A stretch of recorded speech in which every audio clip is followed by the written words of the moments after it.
पूर्णिमा व्रत कथा अनुसार द्वापर युग में एक बार माता यशोदा ने अपने पुत्र भगवान श्री कृष्ण से कहा, हे कृष्ण, तुम संसार के रचयिता और पालनहार हो। आज मुझे कोई ऐसा उपाय बताओ जिसे करने से स्त्रियों को सौभाग्य की प्राप्ति हो, साथ ही उनकी सभी मनोकामनाएं पूर्ण हो जाए। तब श्री कृष्ण ने कहा, हे माता, मैं आपको एक अचूक उपाय विस्तार से बताता हूँ। स्त्रियों को सौभाग्य की प्राप्ति के लिए 32 पूर्णमासियों का व्रत करना चाहिए। इस धरती पर एक राजा थे जिनका नाम चंद्रहास था। वे अनेक प्रकार के रत्नों से परिपूर्ण कातिका नाम की नगरी पर राज करते थे। उसी नगरी में एक धनेश्वर नाम का ब्राह्मण था जिसकी स्त्री अति सुशील और रूपवती थी। उस ब्राह्मण के घर में धन धान्य आदि की कमी नहीं थी, लेकिन उसकी कोई संतान न होने की वजह से वह दुखी रहता था। एक दिन उस नगरी में एक तपस्वी आया। वह तपस्वी उस ब्राह्मण के घर को छोड़कर सभी घरों से भिक्षा लेता और अपना पेट भरता। एक दिन तपस्वी भिक्षाण को प्रेम पूर्वक खा रहा था कि ब्राह्मण धनेश्वर ने योगी को यह सब कार्य करते देख लिया। धनेश्वर योगी के पास जाकर बोला, महात्मन, आप सभी घरों से भिक्षा लेते हैं लेकिन मेरे घर कभी नहीं आते। मैं इसका कारण जान सकता हूँ? योगी ने कहा कि निसंतान के घर की भीख पतितों के अन्न के तुल्य होती है और ऐसे में जो भी पतितों का अन्न खाता है वह भी पतित हो जाता है। चूँकि तुम निसंतान हो इसलिए मैं तुम्हारे घर की भिक्षा नहीं लेता हूँ। योगी की इस बात से धनेश्वर को बहुत दुख हुआ और वह योगी के पैरों पर गिर पड़ा। कहने लगा, हे महाराज, कृपया करके मुझको पुत्र प्राप्ति का उपाय बताइए। मैं पुत्र ना होने के कारण बेहद दुखी रहता हूँ। सब कुछ होते हुए भी मैं खुश नहीं हूँ। आप मेरे इस दुख को दूर करने का उपाय बताइए। यह सुनकर योगी कहने लगे, हे ब्राह्मण, तुम चंडी की आराधना करो। योगी के कहे अनुसार धनेश्वर ने वन में जाकर चंडी की उपासना की और उपवास किया। चंडी ने 16वें दिन उसे सपने में आकर दर्शन दिए और कहा, हे धनेश्वर, तेरे पुत्र होगा लेकिन वह 16 वर्ष की आयु तक ही जीवित रहेगा।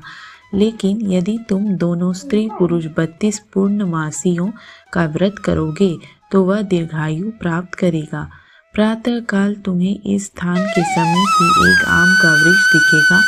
उस पर चढ़कर एक फल तोड़कर शीघ्र ही अपने घर जाना और वह फल अपनी स्त्री को खिला देना।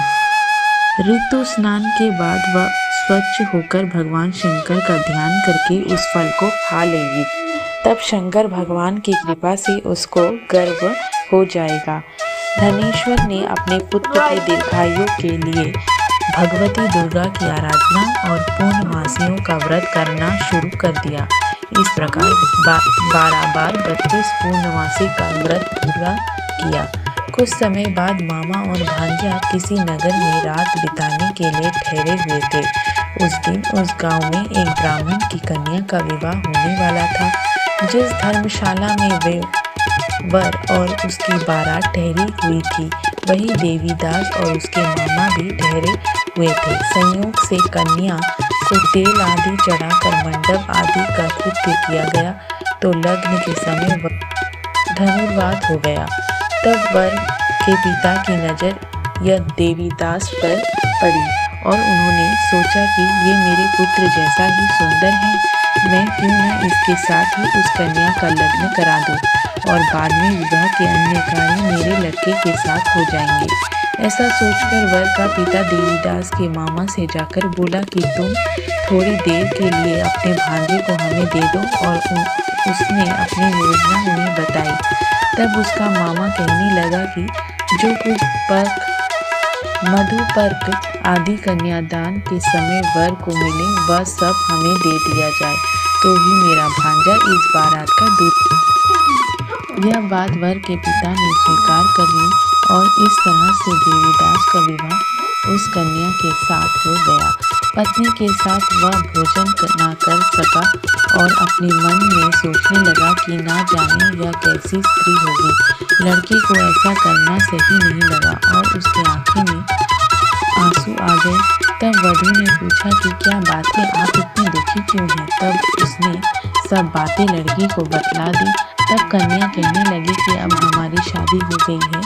देव, ब्राह्मण और अग्नि के सामने मैंने आपको ही अपना पति बनाया है, इसलिए अब आप ही मेरे पति हैं। अब मैं आपकी ही पत्नी रहूंगी, किसी अन्य की नहीं। यह बात वर के पिता ने स्वीकार कर ली और इस तरह से देवीदास का विवाह उस कन्या के साथ हो गया। पत्नी के साथ वह भोजन ना कर सका और अपने मन में सोचने लगा कि ना जाने यह कैसी। तब देवीदास ने कहा, ऐसा मत करिए, क्योंकि मेरी आयु कम है, मेरे बाद आपकी क्या गति होगी, इन बातों पर जरूर विचार कर ले। परंतु वह दृढ़ विचार वाली थी, बोली कि जो आपकी गति होगी वही मेरी गति होगी।